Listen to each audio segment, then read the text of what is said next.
जळगाव शहरात डिझेल टंचाईच्या पार्श्वभूमीवर काही पेट्रोल पंपांवर गोंधळाची परिस्थिती निर्माण झाल्याने जिल्हाधिकारी रोहन घुगे आणि पोलीस अधीक्षक श्रीकांत निवरे यांनी संयुक्तरित्या विविध पेट्रोल पंपांची पाहणी केली।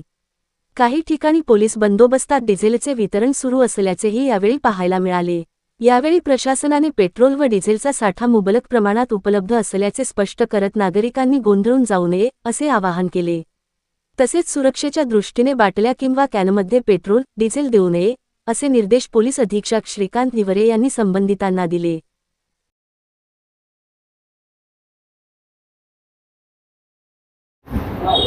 आपण आपली पूर्ण महसूल प्रशासन असेल, त्याच्यामध्ये एसडीओ, तहसीलदार, एसआय, एसआयओ, पूर्ण सप्लाय डिपार्टमेंट, त्यासोबतच पोलीस प्रशासन, एसपी साहेब देखील माझ्यासोबत आहेत, एसडीपीओ असतील, पीआयज असतील, या सगळ्यांची आपण बैठक घेतली। त्यांच्यासोबतच पूर्ण आयसीएल, बीपीसीएल, एचपीसीएल, नायरा आणि रिलायन्स या कंपनीचे सेल्स ऑफिसर्स आणि रिटेल आउटलेट्सचे पण सर्व लोक त्याच्यामध्ये उपस्थित होते आणि पूर्ण स्टॉक पोझिशन आपण घेतलेली आहे।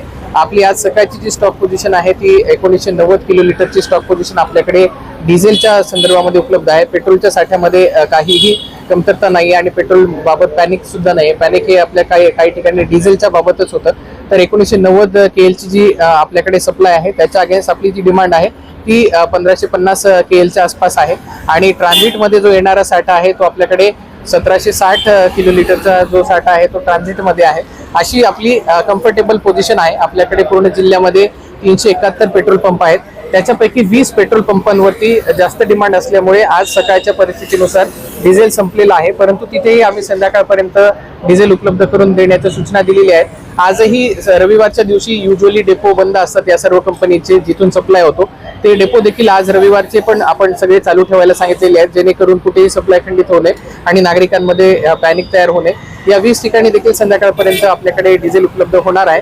जिथे जिथे डिझेलची कमतरता होईल, कारण आपण बघितलं तर जवळपास 4 दिवसांमध्ये जेवढं डिझेलचा सप्लाय किंवा जेवढा सेल्स या एका पेट्रोल पंपावरून होतो तेवढा एका दिवसामध्ये होत असताना देखील बऱ्याच ठिकाणी आपल्याला आढळून आलेला आहे आणि त्यामुळे कुठे कुठे सप्लायचा आपल्याला कन्स्ट्रेंट आढळून आलेला आहे, परंतु स्टॉक पोझिशन कुठेही कमी नाही। पूर्ण जिल्ह्याचा जर विचार केला आपण तर सगळीकडे स्टॉक पर्याप्त मात्रेमध्ये आणि येणाराही स्टॉक पर्याप्त मात्रेमध्ये आहे। नागरिकांना माझं आव्हान असेल की आपण घाबरून जाऊ नये, पॅनिक होऊ नये, पॅनिक बाईंग करू नये आणि कुठल्याही खुल्या कंटेनर्स मध्ये देखील डिझेल पेट्रोल आपण घेऊन जाऊ नये, ते सेफ नाहीये।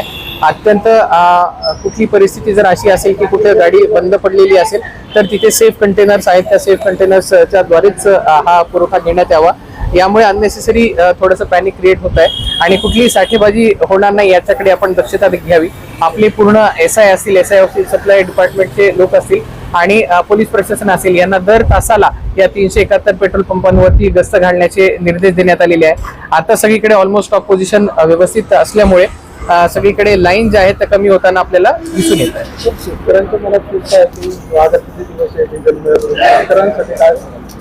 माझी सर्व शेतकऱ्यांना कळकळीची विनंती आहे आणि आव्हान आहे की कुठलाही स्टॉक मध्ये कमतरता होणार नाहीये। येणारा सप्लायचा जो साठा आहे त्याचा देखील आम्ही आढावा घेतलेला आहे आणि तो देखील पर्याप्त मात्रेमध्ये आहे। आपण घाबरून जाऊन कुठलीही पेट्रोल डिझेलचा साठा करण्याची काहीही आवश्यकता नाहीये। आपल्याला गरजेनुसार पेट्रोल डिझेलचा सप्लाय आपल्या जिल्ह्यामध्ये पर्याप्त मात्रेमध्ये उपलब्ध आहे।